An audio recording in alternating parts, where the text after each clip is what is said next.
You have met this person, maybe once, maybe several times in your life, and each time you felt it before you understood it. Something about them made you careful, not afraid exactly, not intimidated in the obvious way. Something more subtle than that, more fundamental, a quiet certainty that this person has a line, and that crossing it would cost you something you are not prepared to pay. You don't know how you know this. They didn't threaten you. They didn't perform strength or manufacture intimidation. They simply existed in a way that communicated without a single word. I know exactly who I am. Do you want to test that?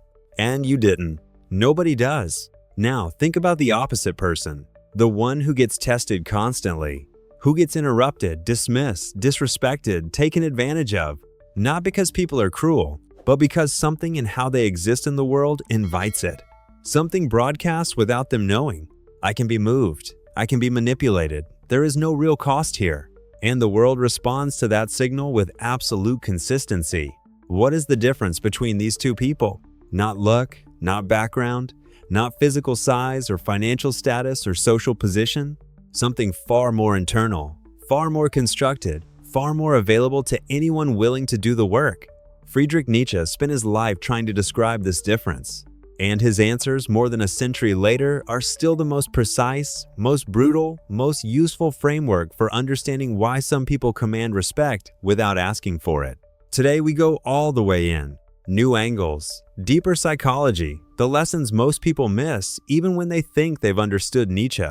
Stay until the end, because the final lesson is the one that changes the question entirely. 1. The world doesn't respond to who you are. It responds to what you believe about who you are. This is where most people get it wrong. They believe that respect is a response to their actual qualities, their intelligence, their accomplishments, their character, their track record. Nietzsche would correct this immediately. The world, other people, situations, social dynamics does not have access to your actual qualities. It has access only to the signal you broadcast. And that signal is not determined by what you have done. It is determined by what you believe about yourself at the deepest level. Not what you say about yourself, not the confidence you perform, not the success you display. What you actually, fundamentally believe you deserve. Because this belief, invisible, unspoken, often unconscious, shapes everything. The way you hold your body, the way you respond to disrespect, the way you pause before speaking or don't pause, the way you hold eye contact or look away, the way you take up space or shrink to minimize your presence. People who nobody dares to mess with have one thing in common at this level. Their inner belief and their outer presentation are the same. There is no gap, no performance holding together a fragile self-image underneath. No mask that, if pushed hard enough, would slip to reveal the anxiety beneath. What you see is what is there. And what is there is someone who has genuinely, not performatively, decided that they are not available to be diminished. Nietzsche called this unity of self one of the rarest and most powerful human achievements. Most people spend their entire lives with a gap between who they perform and who they believe they are. And that gap, imperceptible to the conscious mind but visible to the instincts of everyone around them, is where all the testing enters. 2. Fear of loss is the root of all vulnerability. Nietzsche was forensic about this. He looked at the people who got taken advantage of, who got disrespected, who consistently found themselves on the losing end of power dynamics, and he identified the common root with surgical precision. They needed something from the situation. They needed to be liked, to be approved of, to avoid conflict, to keep the peace, to be seen as good, to maintain the relationship at any cost. And this need, this attachment to a particular outcome, gave the other person power. Because the moment someone knows what you need, they have leverage over you. The moment you communicate, even unconsciously, that you require their approval, they can withhold it. The moment you show that you fear their rejection, they can threaten it. The moment you demonstrate that keeping the peace matters more to you than keeping your self-respect, they can disturb the peace whenever they need something from you. The people nobody tests have done something that looks simple from the outside and is extraordinarily difficult from the inside. They have genuinely reduced what they need from any given interaction, not as a performance of indifference, not as emotional shutdown, but as the real, hard-won result of building enough internally, enough self-worth, enough purpose, enough genuine identity that the outcome of any single interaction simply does not determine their state. You can approve of them or not, they are the same. You can include them or not, they are the same. You can think well of them or poorly, they are the same. Not because they don't care about anything, because what they care about cannot be threatened by your opinion. And the person who has nothing you can threaten has nothing you can use. 3. The architecture of earned presence. Presence is not something you perform, it is something you build. And this distinction between performed presence and earned presence is exactly what separates the person who commands a room from the person who works to impress it. Nietzsche was contemptuous of performance, not because it is dishonest, though often it is, but because it is structurally weak. Performance requires maintenance. Every day, in every interaction, you must put it on again. Every new person you meet, you must construct it fresh. And beneath it always is the exhausting awareness that if it slipped, something would be exposed. Earned presence requires nothing. It is simply what remains when you have done the actual work. The work of facing yourself honestly. The work of identifying your values and living inside them even when it costs you. The work of building real capability, skills, knowledge, resilience that exists whether or not anyone is watching. The work of sitting with discomfort until it loses its power over your decisions. The work of being alone with yourself without needing to escape from what you find there. The person who has done this work does not need to announce themselves. They do not need to manage impressions or engineer perceptions. They simply exist, and the work speaks through everything.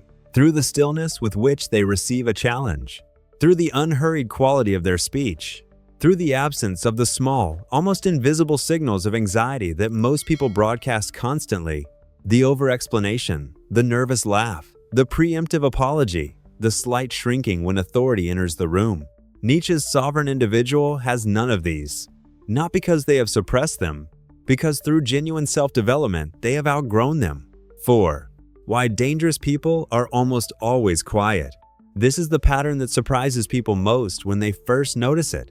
The people who are genuinely not to be messed with, the ones who carry real weight in a room, are almost never the loudest.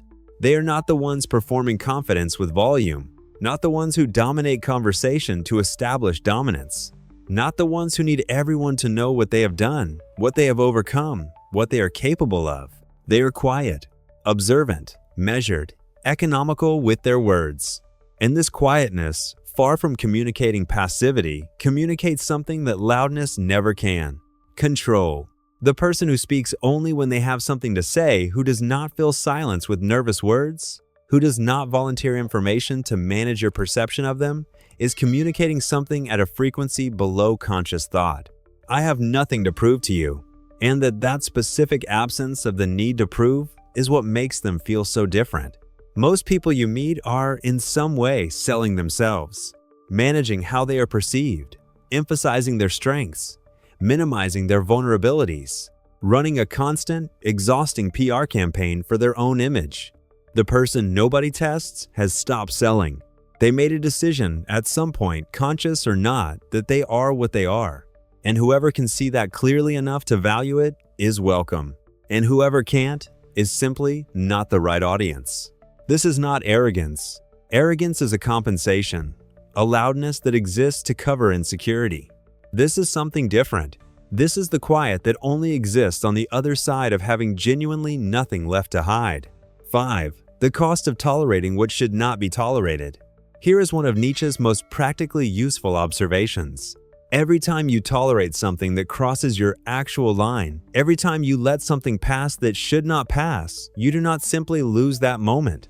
You establish a precedent, not in a formal sense, in a psychological one, in the other person's unconscious assessment of the relationship, and far more dangerously, in your own. Because each time you swallow a disrespect, something shifts internally. Your own sense of what you will accept expands slightly. The behavior that felt unacceptable the first time feels merely unpleasant the second, and merely familiar the fifth. And by the 10th time, you have forgotten that it was ever a line at all. This is how people end up living for years, sometimes for decades, inside situations that would have been unthinkable to them at the beginning.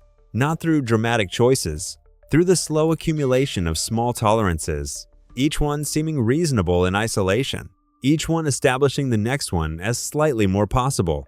The people nobody tests have a different relationship with their lines. They enforce them early, quietly, without drama, but absolutely, not with speeches, not with warnings, with immediate, proportionate, utterly consistent response to the first crossing, not the 10th, the first. Because the first crossing is always a test.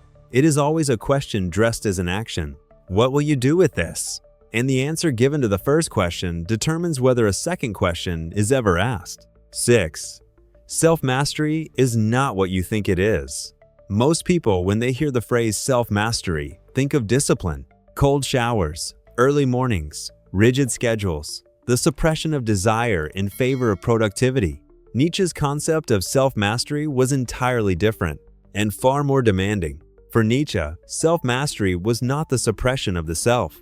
It was the organization of the self, the process of taking all of what you are, your instincts, your drives, your passions, your contradictions, and bringing them into alignment around something, a direction, a set of values, a vision of who you are becoming. The person who has done this, who has organized their inner world around something genuine, moves differently through the outer world. Every decision is faster because it is made against a clear internal standard. Every provocation lands differently because there is a stable center that receives it rather than an anxious void that is destabilized by it. Every interaction carries a different quality. Because the person is not being shaped by the interaction, they are bringing something into it.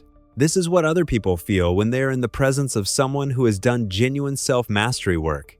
Not power in the aggressive sense, coherence, density. The sense of a person who is all the way present and all the way themselves simultaneously. It is, as Nietzsche would say, a force of nature. Not because it is loud, because it is complete. 7. The trap of proving yourself. This is the most common mistake made by people who intellectually understand everything we have discussed and still get tested. They have built real capability, real discipline, real self-awareness, real values. But when challenged, when someone dismisses them, underestimates them, tests them, they feel the pull to prove it, to demonstrate what they are capable of, to make sure this person understands who they are dealing with. And in that pull, in that need to prove, everything collapses. Because the need to prove is itself the admission that the other person's opinion holds weight, that their assessment of you matters enough to require correction, that you cannot comfortably exist in a space where they have underestimated you. Nietzsche's most devastating insight on this point is simple. The person who needs to prove themselves has already lost the argument. Not the argument with the other person, the argument with themselves. The sovereign individual does not prove, they simply are. And they are comfortable, genuinely, not performatively comfortable with the possibility that you might never see it. Because their sense of who they are does not live in your perception of them. It lives in something you cannot access or alter. And that inaccessibility, that specific quality of existing beyond the reach of other people's assessments, is the most unassailable position a human being can occupy.